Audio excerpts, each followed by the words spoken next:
what I'm going to do is try to link something that is in any case linked in my life, and that is my work with the Alexander technique, and the way that I feel that it links with a lot of philosophies, Eastern philosophies, Western philosophies, people who are looking and searching deeper to find out core truths about human existence. And what I've found over the years of reading a variety of texts from a variety of people is that you can notice things coming up frequently. Doesn't really matter who's speaking about it, but they seem to be coming to the same point, just that they have different journeys to get there. Now, I think that can also be said of Alexander, although he didn't overtly profess to be a spiritual person. In fact, he said that it was very important to first sort out what was going on the tangible side, as in the body side of things, before trying to understand spirit and soul and matters of that nature. But at the same time, he said that we are what he called a psychophysical unity, and that there is absolutely no separation between body and mind and spirit, which is immediately implied if you take those words separately. So he's coming from a point of view that there is no separation, which is extremely fascinating, which puts him in this bracket, really, and makes him quite clearly a seeker into deeper truths.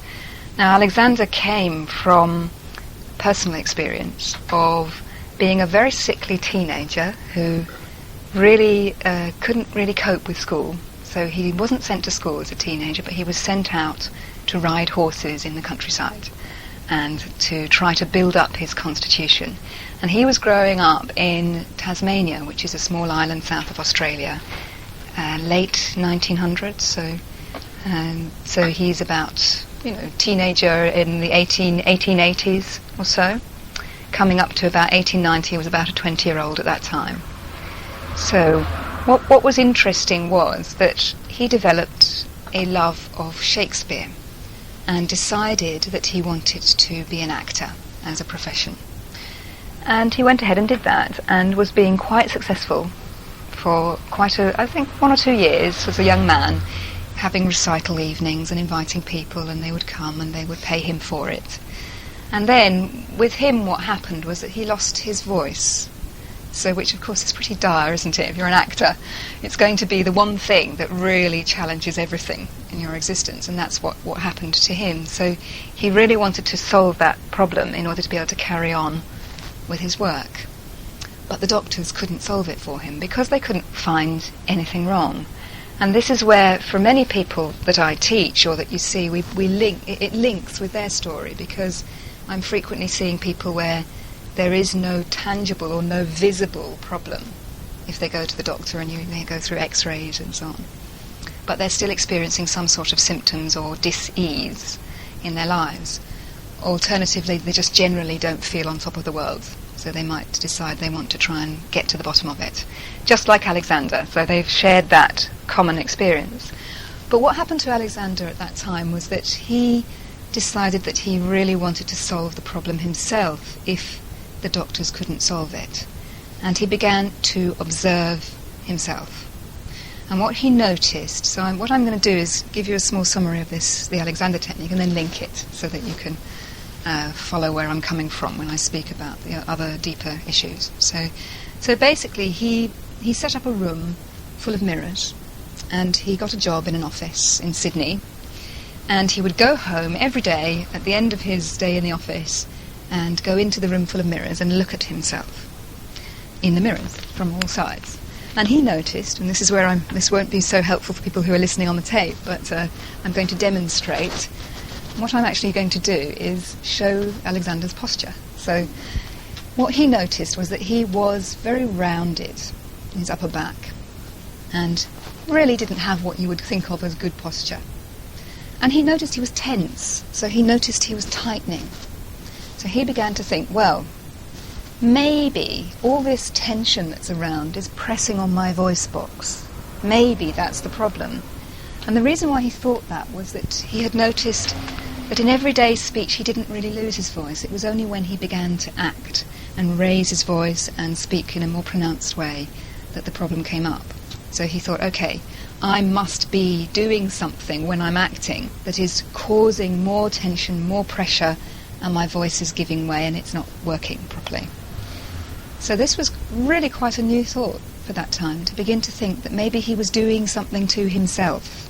Maybe he had some ability to take responsibility for it, and it wasn't just a question of medication of some sort. That isn't so strange nowadays, but it was for that time. So he was working on himself, and he did the typical thing for 4 years, which we're going to jump very quickly because it's not necessary for any of us to do it, and that was, he pulled himself up. I've got to sit up straight. I've got terrible posture. Okay, here I go, sitting up straight, and I'm going to make this better with all the effort. Now again, common experience for most people. You know, the mother says, sit up when she sees her teenage son or daughter slouching at the table, you know. And everybody tries for 2 minutes, but it goes back down again very, very quickly. I don't know if you've all had that experience. So, but Alexander didn't change his way of working for about 4 years. He kept going in the same way. He kept plugging away at this. I'm going to stand up straight. I'm going to pull myself up and change this problem. I want to be an actor. And until he finally admitted to himself that he wasn't getting anywhere at all. Now at that point, a lot of people give up and just take painkillers or whatever. But he didn't. He was so much enamoured of the job of being an actor that he didn't give up. He decided he needed a different approach. And so what he did was something I'm going to begin to link with other forms of spiritual practice, really. But what he did, and again I'm just showing the people on the tape, I'm showing people a profile of him slouching. So what he did was he thought, okay, I can see that I'm tightening the muscles of my neck. And I can see that that is causing me to pull my head back and down into my body. And I can see that my back is shortened. I'm losing length. And I can see that I'm narrowing myself. I'm pulling myself together. So he thought, okay, I'm going to work to prevent myself doing those things. I'm going to think about it and think the opposite of the tightening. Now, so what he did was, I'm tightening my neck, so I'm going to think it free. Or think of it not to tighten. I'm pulling my head back and down, so I'm going to think it forward and up, the opposite direction to the one I'm pulling it in. I'm shortening my back, so I'm going to think long to give my back space. And I'm narrowing my back. I'm making myself bunched up. So I'm going to think of letting myself go and widening in that direction. But just think, not pull himself, not like the military thing. Just think about it. And what he began to find was that he could prevent himself from tightening by thinking into his body, by making connections with his body, with his thoughts. Okay, so this is what he began to do, and things began to change. He finally noticed that his posture was looking better. Every day he came home and thought in, and okay, thinking the neck free, thinking the head forward and up, thinking the back long, thinking it wide. But when he came to recite, he was thinking, right, now I've cracked it, you know. And he was standing in front of the mirrors and he thought, I'm going to recite. And he went, to be or not to be. And what people can see who are here is that what I've just done is tightened myself up and pulled everything together again as he recited. So what happened was he realized he could think about it, but as soon as he went into applying it to an activity that was very close to his heart and was something he'd done for many years, he went straight back into his habits. So that's the first time I've used the word habits. Okay, the habits of tightening that he had when he recited. So he hadn't quite cracked it yet, but he knew he was getting somewhere. And he made another breakthrough about 2 years later when he was working and thinking again. He was improving gradually, getting better at thinking in and not tightening up. And then he thought again, I'm going to recite. But he stopped and thought his neck free, thought his head direction, thought his back lengthening and widening. And then he just moved an arm. And what he didn't do was scrunch himself up and shorten his back, tighten his neck, pull his head back into him and then move the arm. With just that little movement of the arm, he was able to keep on thinking himself not to tighten. keep the messages going in the body. And then he realised that he'd been being too ambitious. He'd been trying to change his habit with the thing that was most important to him in the world, and that was the acting, and the thing that he had practiced and practiced to do it in the way that was the tightening. So it was something very deep-seated in his subconscious. Okay, now I'm making links again with the subconscious. So this is where I'm just going to stop and get us thinking a little bit about what it's about. If I take you back to imagining a little baby learning to walk, and they practice, don't they? They crawl first of all. They practice the rolling over before they even get to crawling hundreds of times. They practice going on crawling around, then they practice balancing up onto their two legs. Then they fall over quite a lot, but they get up hundreds of times until they learn each stage by repeating the experience until they've put it from their conscious mind into their subconscious and it becomes automatic. Okay, so what they've done is created a habit so that they then walk around automatically and don't have to think about it, and their conscious mind is free to think about other things. But the question that Alexander was beginning to find out was, what happens if the habits that I've gained over the years are not ones that are particularly good for my body or for myself generally? What happens if those habits have been learnt by copying people who themselves aren't free but have been tightening or have attitudes to life that are very narrow and stiff and held? Then those habits may not be appropriate. Okay, but they are in the subconscious. They've been practiced and put into the subconscious and are automatic. So all I need to do is, all I'm doing is walking around carrying on doing them in the way that I'm used to. Okay, so this is where you can always, by the way, interrupt and ask if anything's sounding a little difficult to understand. But what he's finding out is this something to do with a relationship between the conscious mind, which is like the tip of the iceberg, and that mass of subconscious, which is going on all the time in all of our lives and enabling us to do the activities that we do during our everyday lives. And he devised this technique, how to bring something back up to the conscious, practice it, learn how to release any inappropriate tension, and then practice it and repeat it until you change the habit in the subconscious and basically can make a choice as a free person about what kind of habits you want to have. Really. Now, that's the Alexander technique. Now, where does this actually link with spiritual practice is the main question. Well, I think that it links in one of the main parts of the Alexander technique, and that's something I haven't mentioned yet. He discovered that the only way to really change a habit is to do what he called inhibition, to practice a process of inhibition. Now, inhibition is a word taken from the nervous system word for the neurons that fire in the nervous system. You have two sorts of neurons. You've got excitatory neurons that are telling the muscles to do something. So they're going do, do, do, do, do, and the muscles are going okay, and they contract, and we move our hand. Okay. But we also have what are called inhibitory neurons, and they send messages in the body, and they go, don't do, don't do, don't do. But they fire, and they go and make communication with the body. We need them both. If we didn't have them both, then we would get the idea, for example, I want to cross this road, and we would immediately walk across the road. As soon as we had the wish, I'm going to walk across the road, there would be nothing to stop us doing that, whether there was a car coming or not. We would simply fire the excitatory neurons and our legs would be told to move, and we'd walk across the road and splat, we'd be run over. Okay, so we need to have the facility in our bodies to send a message, to have an intention, I want to cross the road, to be firing those neurons, I want to cross the road, and then to be sending at the same time a message to say, but not yet. Just stop a moment, not yet, not yet. Wait for the car, don't go immediately. You are going to go across, but not yet. So we need them both. We need inhibitory neurons and excitatory neurons firing.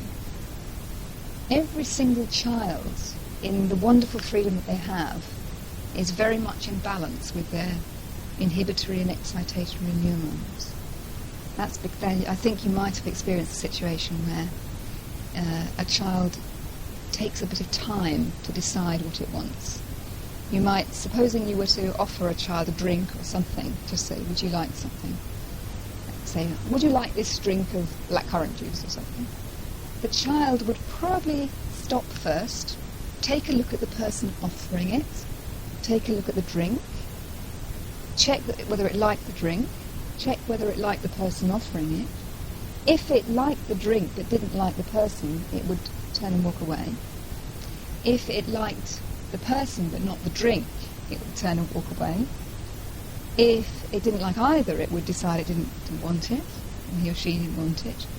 But if it decided it liked both the drink and the person, then the hand would come out and would accept the drink. Do you see the process that's going on? So the child isn't going, oh, I'm offered a drink, yes, of course I always want a drink and I'll grab it. There isn't that network of habits built up yet in the child, and the inhibitory neurons are in balance with the excitatory neurons. But as we go through life, our stressful Western, habit-filled, be quiet, do everything correctly and right existence, we build up an imbalance in our bodies and we're firing excitatory neurons a lot more than the inhibitory ones. Okay, so this is up to now has all been about Alexander technique. But this core, how to change muscular tension patterns of needing to inhibit the response in your body, to stop the response, to say no to it, is very, very similar to meditation. Now, if any of you have done meditation, you'll know that the idea is to slow down your thoughts and to put a stop to the constant firing of those thoughts, the message giving that they do, because when people meditate, they're calming their nervous system down, because what they're doing is stopping the constant record, the sort of monkey gibberish that's going on in the head, that is actually sending those excitatory neurons all the time to the body. And so what they're doing is actually sending inhibitory neurons to the body when they meditate. And the body then lets go of a lot of tension. And when we let go of that tension, we begin to get more into the very moment that we're in. So this has got to do with all the kinds of philosophies that say what we need to do is be in the here and now, be in the moment. Because the thing that creates muscle tension is not being in the moment. It's tightening because of past experiences, sending those messages in the body to do, regardless of whether that is appropriate for the moment. Okay, so because there's quite a lot of talk, I'd just like to punctuate it with a little bit of looking at this, which is something we don't normally do. Think about how we're actually built. Yeah, that's got funny legs, yes. Yeah, What I'm doing is showing a skeleton now. So, this is what we look like inside before we have muscles. Now you can see there's lots of bones, aren't there? But what is interesting is when you look at how anatomy in movement, we have this image of a skeleton which is completely false, because if you take away the muscles and the tendons and the ligaments, this would not be stuck together with pins like it is now. It would just be a pile of bones on the floor. They're all loose. They're all individual bones. The only thing keeping them in shape like that are muscles and ligaments and tendons. So there it would be, a pile of bones. That's what we all are really, in terms of the bones. We're not like this. So we frequently get false pictures when we look at books of how we're built. So what is it that is keeping our body in shape? Now, there's a wonderful book that I was talking to Nigel about just the other day, which is called The Wisdom of Insecurity. And this is why the title of this talk is Not Holding On, because it links again with these kind of books in the sense that what is keeping the skeleton in shape is the reaction of the muscles. If there's a bone in between my hands there, and my hands are two muscles, when the bone goes a bit over to that side, this muscle will contract a bit, and this one will let go a bit. It's just stopping us falling over. If I do this, there's contraction going up on that side. If I move over this way, some of the muscles are reacting to that, to keep me from falling over completely. If I lean forwards, the muscles in my back are toning up to stop me falling flat on my face. So there is a constant reaction of contracting, letting go, contracting, letting go, contracting, letting go throughout the body. Adjusting, constant adjusting. And what people do when they come into an Alexander lesson and you put your hands on them, they're going like this. They're rigid, they're holding, more or less. They're holding on. Because as the way that we have been educated has educated us into a philosophy of seeking security and being afraid of the flow and being afraid of the moment and being afraid of the fact that we don't actually have anything tangible to hang on to. We are really just one moment experiencing life, experiencing life, experiencing life, experiencing life from one moment to the next. And we find it a very, very frightening thing. And we're not really educated to cope with it like that. So we're constantly trying to stop that and to deny that and to hold on. And that reflects in muscle tension. Do you see how it links in that way? So people are hanging on to themselves to try and make themselves safe. But what they're actually doing is tightening themselves up and causing themselves to be less able to react in their bodies to the moment. So they're less able.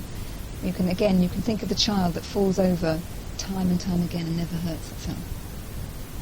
It doesn't. Why do you think it doesn't hurt itself when a child falls over? It moves with it, doesn't it? It's like when you get taught, don't you? Catch a cricket ball, don't leave your hand where it is, you'll break your wrist. The balls are speed and you have to go with it, don't you? There's knocking into that. You have to go and take the movement and go and move with it. So it's the same as I was showing you with the bones. If the muscles are holding on, then they can't adjust as well. They can't react to the situation. So people injure themselves and they get pain and so on. Because something comes at them and they're rigid and they're tight, and then it breaks, or it pulls a tendon or a ligament and something like that. But a child can fall over with ease because the body just goes and reacts and contains or adapts to the quicker amount of energy coming at it and then copes with it. See? So driving into a spin, isn't it? Yes. It's great. We're built with all sorts of mechanisms in there to cope with movement and constant containing of movement and adjusting to movement. Okay, so I'm going to get you to look at one of the bits of paper that I've sent round. So if we look at number 2, this will tie in quite well. So number 2 says, we are always seeking security in constants which do not exist. This is the incredible ability of the human race for self-deception. Self-deception automatically demands a doing instead of an allowing or a being. The doing, therefore, also becomes a diversion of attention from what is. Now, what I thought we would do, because this is really fairly an informal sort of sharing, is take these quotes and just see if they trigger any responses in you, and I can link it with just the way I work with that, because that's to do with getting an understanding of how it's working in the self, in the body, and linked with basically this wonderful instrument that we have at our disposal, that we tend to treat with less than the respect we might treat our car or something, you know. So it's getting to have some understanding of how it works and linking that with the fact that it is very important to help to get an idea of letting go in life rather than holding on in life. that we're trying all the time to control our lives when we actually can't. And when we do it, we're bound to fail because we're setting up. This is where I'm linking very much with Alan Watts. We're setting ourselves up for failure because we're trying to force something that is greater, like Nancy's saying, into a smaller concept than what is actually going on all the time. I've done a lot of work for myself linking what Paul Brunton says with Alexander, basically, and feeling very much that we often have basically a situation where we read deep wisdom and yet we don't know how to put it into practice. Now, for me personally, the Alexander technique is one very practical, pragmatic way of learning to deal with it in things like how you pick up your cup of tea, how you react in your everyday, seemingly mundane and unimportant activities. Okay, but now this is a really nice section from Paul Brunton book. Takes a bridge from meditation to what Paul Brunton calls inspired activity.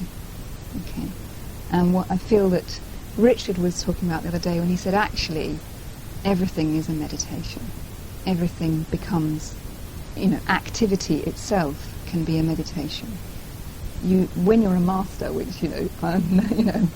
some people I guess are, you're basically in that state and you're active and you're doing things. You're not taking yourself out.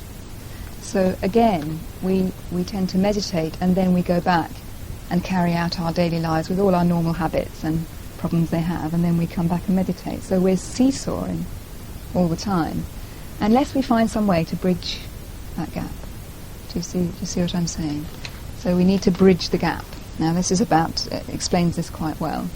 It's from a chapter called Is the World an Illusion? So this remembrance of and concentration on the silent void whilst engaged in the midst of bustling activity is admittedly not easy and requires nothing less than genius for its successful consummation. It is called in the Chinese hidden teaching Wu Wei.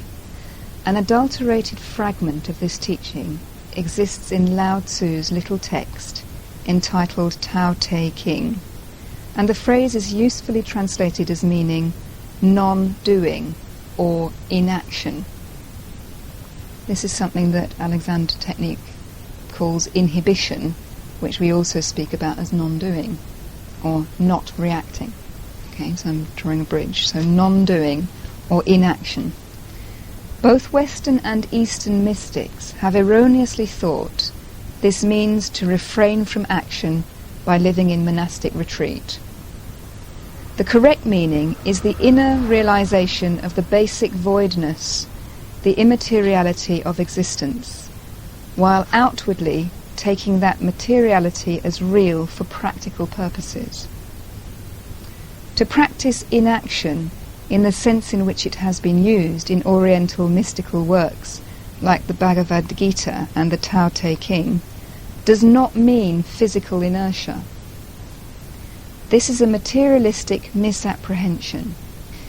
It means to effect an entrance into the void and then to carry the sense of its emptiness into the very midst of activity, into the heart of physical existence. We have to comprehend that despite appearances, the hidden teaching does not lead to utter nihilism or to blank negativism, but rather to what is most real in life.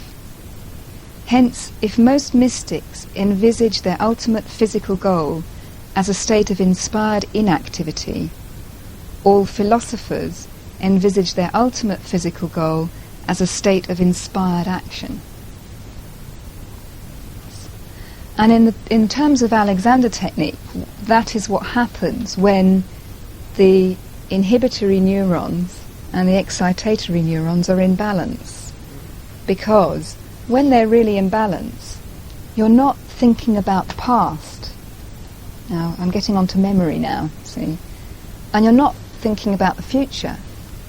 Because fears about what happened in the past, that there may be going to happen again, will tighten your muscles. And anticipatory fears about the future and so on will tighten your muscles. So when you think of inhibiting your muscle tightening, you're getting into the moment. Does that? So I hope that shows the link again. Now without anybody, I actually went the other way round. I found the Alexander technique and then started to read these texts. But I found that it's always the same when you ask somebody to think in and to free the muscle. If they're thinking about the past or thinking about the future, they won't free it because they won't be actually there in their body. They'll be somewhere else. So I'm asking people to think into it here and now and to be in it here and now. And when they get into the here and not do anything, just think of letting go. And then it goes, it lets go. Our very abilities are also things that cause us some problems. That means that the fact that we have the faculty of memory and the faculty of being able to think into the future and plan also makes us pay a price for it, in the sense that we can remember things that were bad experiences and we kind of get to expect them to happen again. So Alexander said that we're in the middle of evolution. We're not anywhere near the end. It's very arrogant for us to think of ourselves as at the pinnacle of an evolutionary process. We are in the middle of it, and evolution needs to go further in our own in the direction of greater self-knowledge and greater understanding of how we function, so that we learn what to do or how to work with our faculties. So he's a very, very positive man. He called it the Man's Supreme Inheritance is one of the titles of his books. They were all written at the early in the 20th century. So man's supreme inheritance is his conscious mind and his conscious ability. And we are at the moment not in full understanding of how we use that yet. We have a lot in common still with unconscious, and we use our subconscious a great deal, and we only use our conscious. We're not very practiced at it yet. So this is Alan Watts in a chapter called Pain and Time. Right. It's about time. So he's talking about thinking about things in the future and anticipating with fear, or thinking about things in the past. And he says, this is the typical human problem. The object of dread may not be an operation in the immediate future.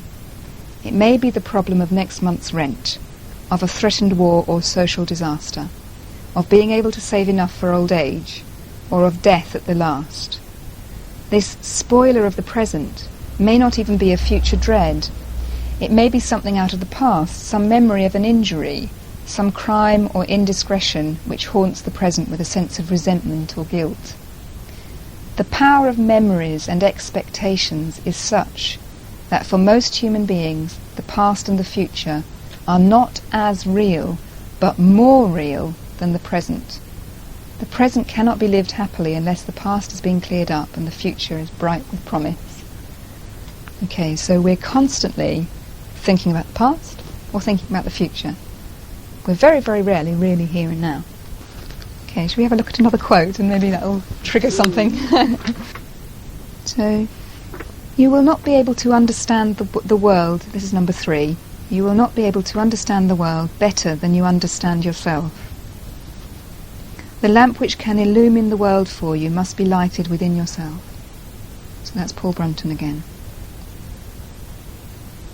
So it's really just a little pointer to say, we shouldn't look outside all the time for answers to the deeper issues. And number 5 is similar to that.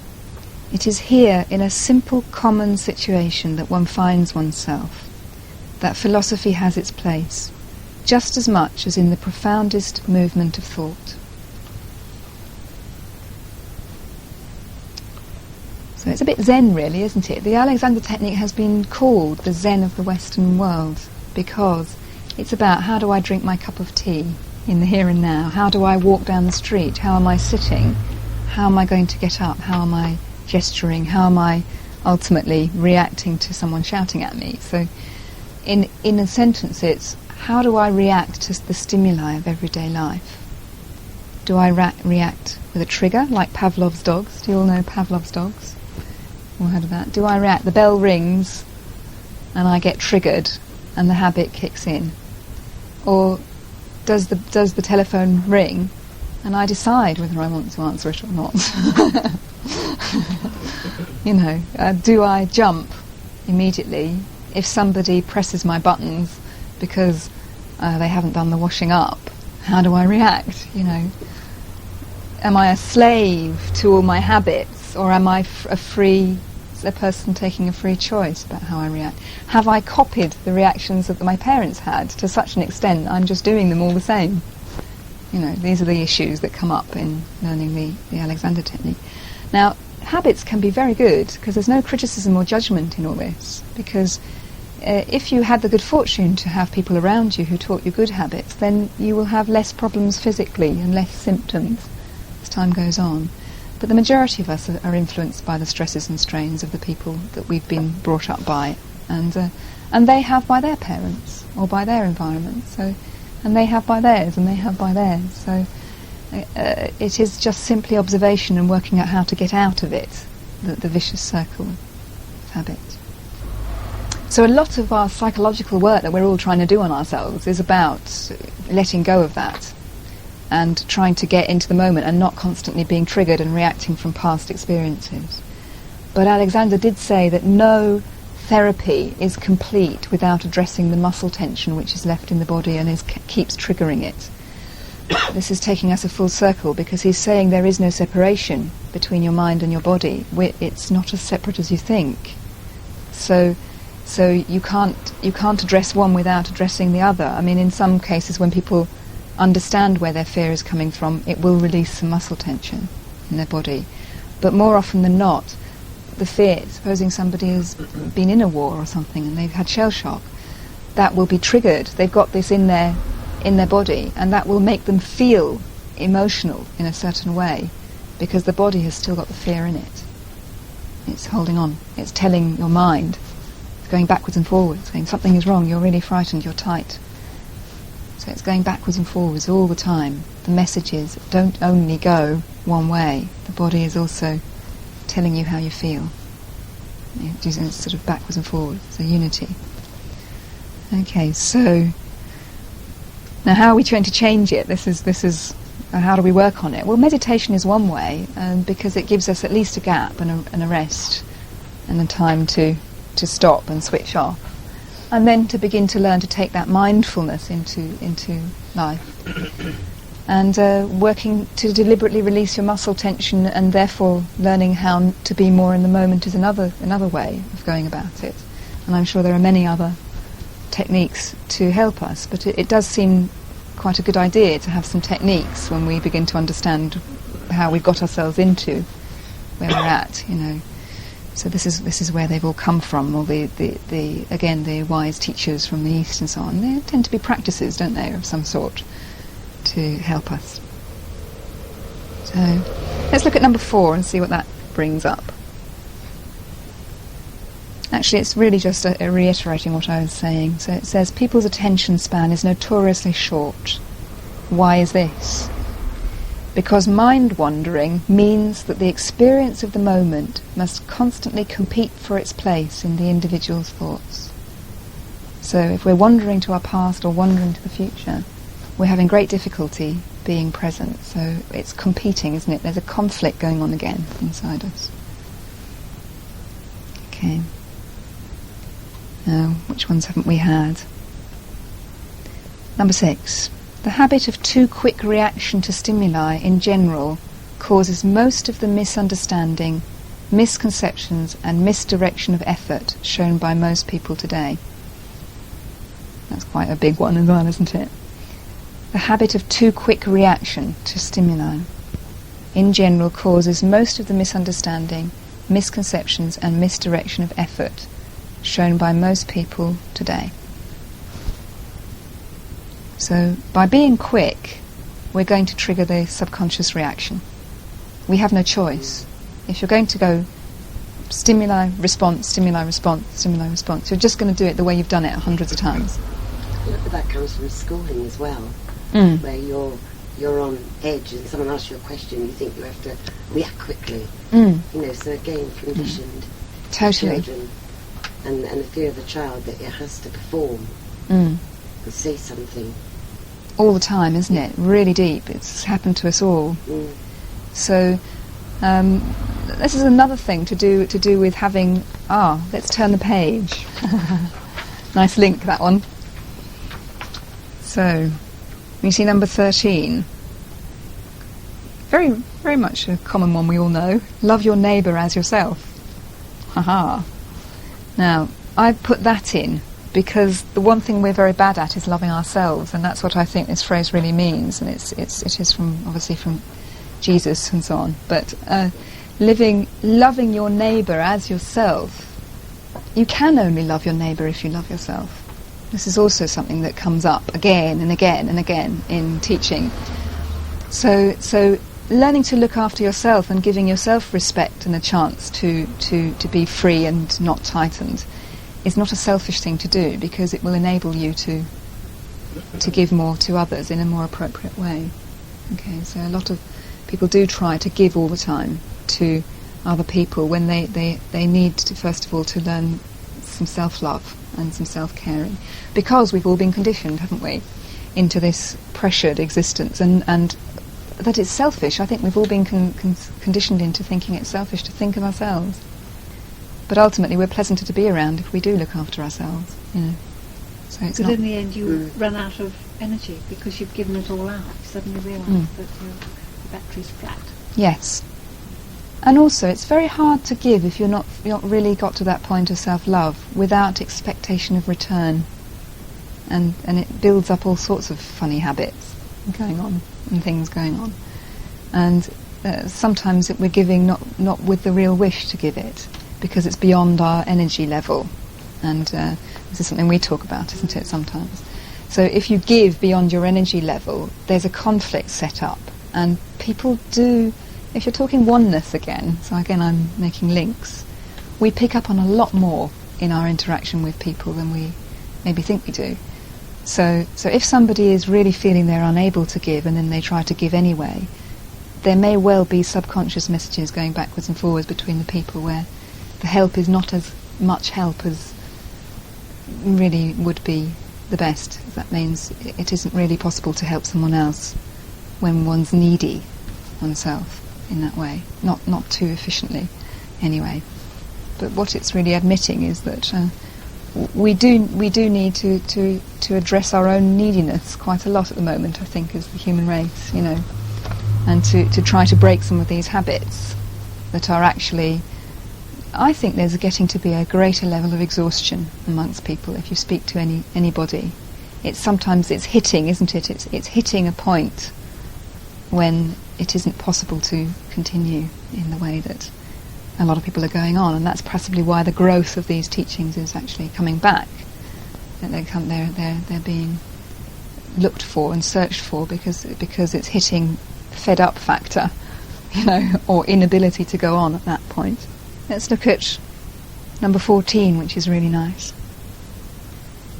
This is Alexander.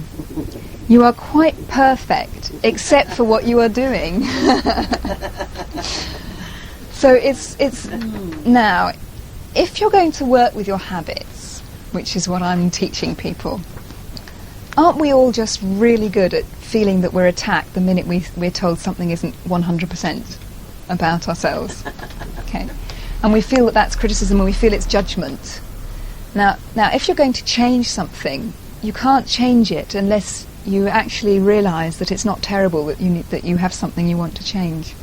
You know, that isn't really a big failing at all. It's something that we have in common with everybody around us. So realising this is also where I think Alexander subconsciously, you know, not knowing it, is linking again with these masters. You know, he's saying you are quite perfect except for what you're doing. It is another aspect of the Alexander technique, in the sense that people have these habits of tightening, and they think that they are their habits are themselves.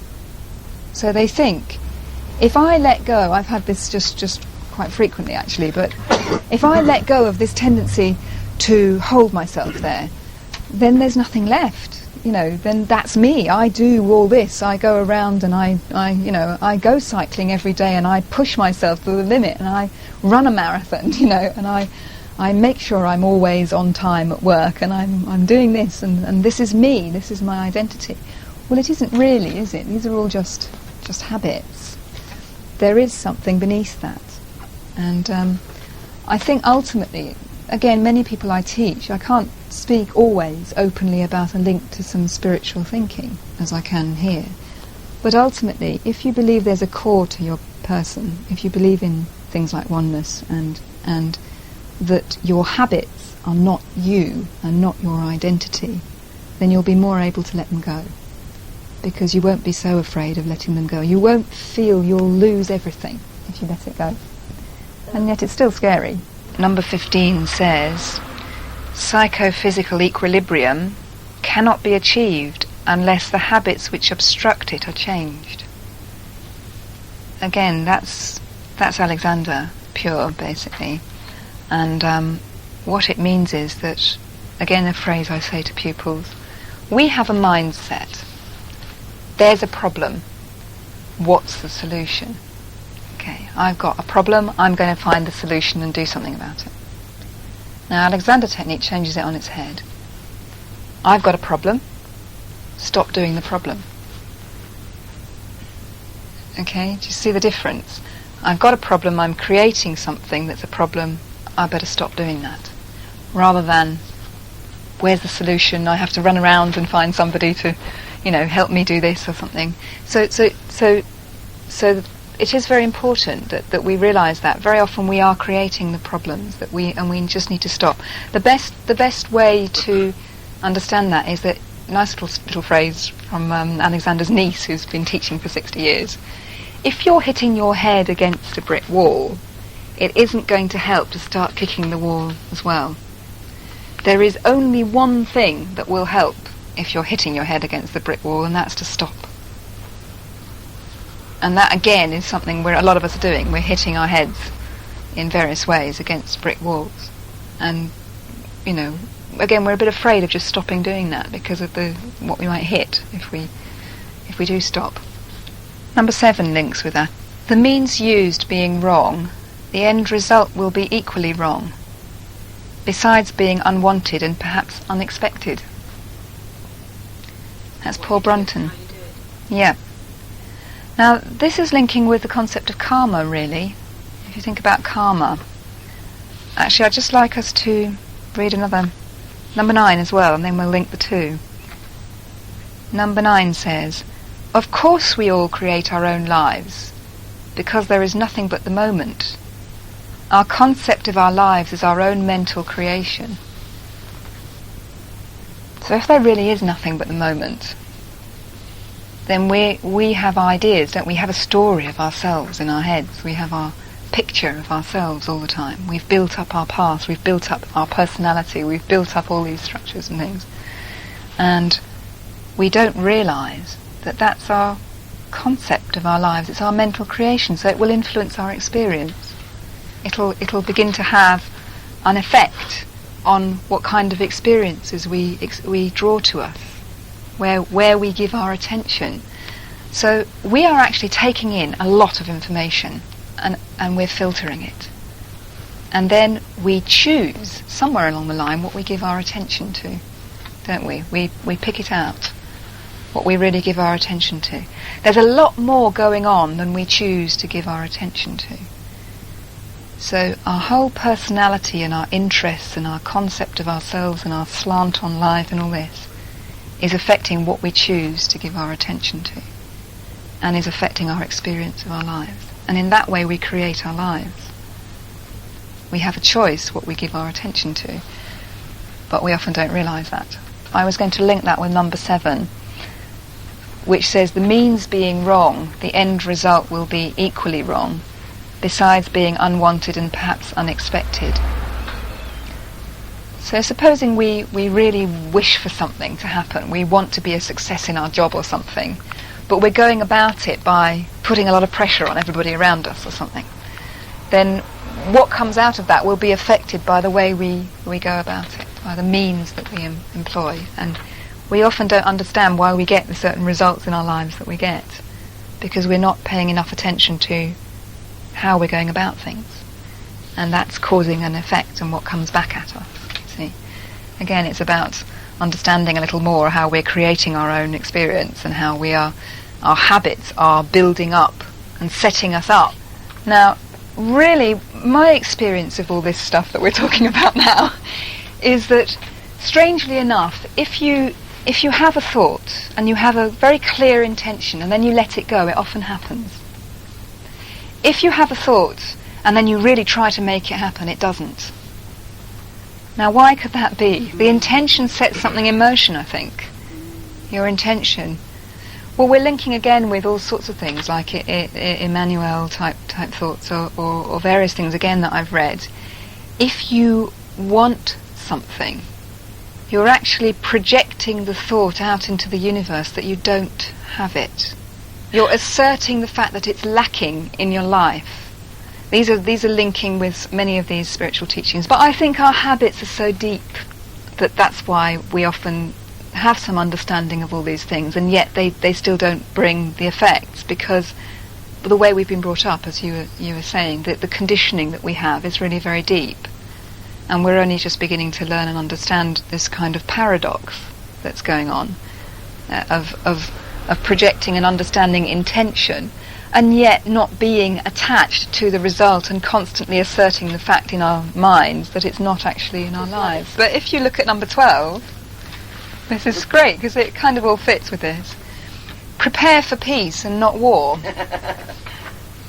Now, if you prepare yourself, if you attend to the way you're going about doing things, the means whereby, if you have a clear intention, then although the habits, they're very deep, we shouldn't underestimate habits. Okay, this is what we're all talking about, really. We're really at the beginning of understanding our interaction with our experience of the world, and with an understanding even ourselves. This is what that one is. You'll only have as great an understanding of the universe as you have of yourself.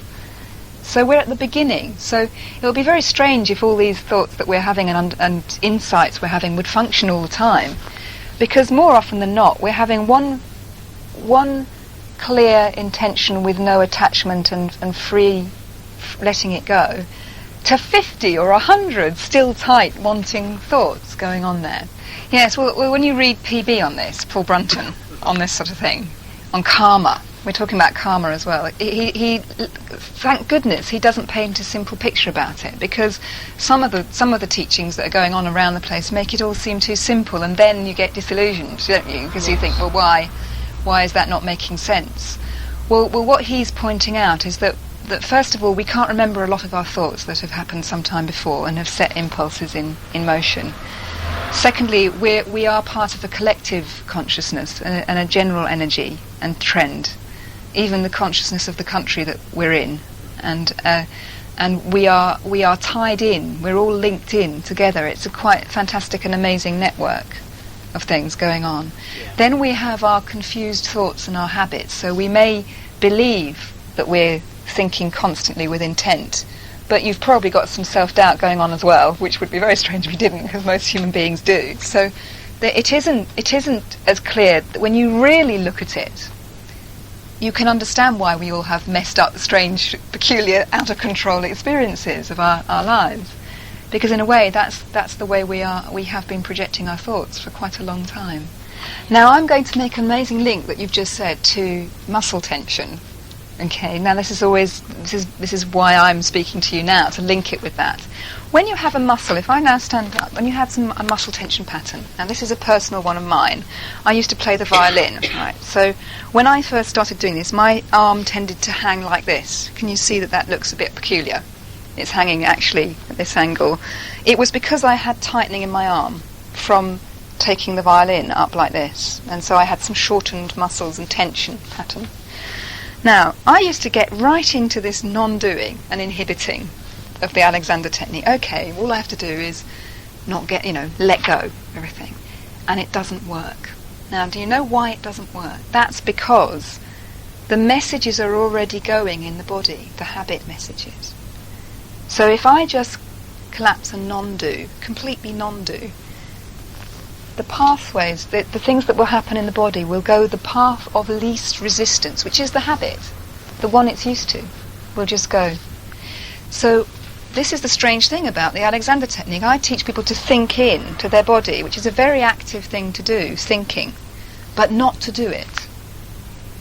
Now what that would mean is that having an intention, but not doing, not going overboard and not tightening and not doing that is very important to have intention, because otherwise you're letting the past habits have free rein. Does that make sense? You can't have completely nothing. We live in a world where things are happening, where things are going on, where there are energetic things going on. If we just don't think or have an intention, if we just collapse and flop and say, let God do it, we're actually often letting the habitual way of thinking that we have take hold, instead of having a very clear intention for change and for good and for love, whatever. I'm just putting those words out now. A very clear intention, but not tyrannizing and not getting tight about it and not trying too hard and so on, but really having an intention so that it's setting that against the tendency to make scapegoats of people and all these habits that we have and blame and get tight and so on. Does that sort of give some indication of how it reflects in how to change your body, gives some insights again into what we're actually doing psychologically as well and what we're doing in our lives?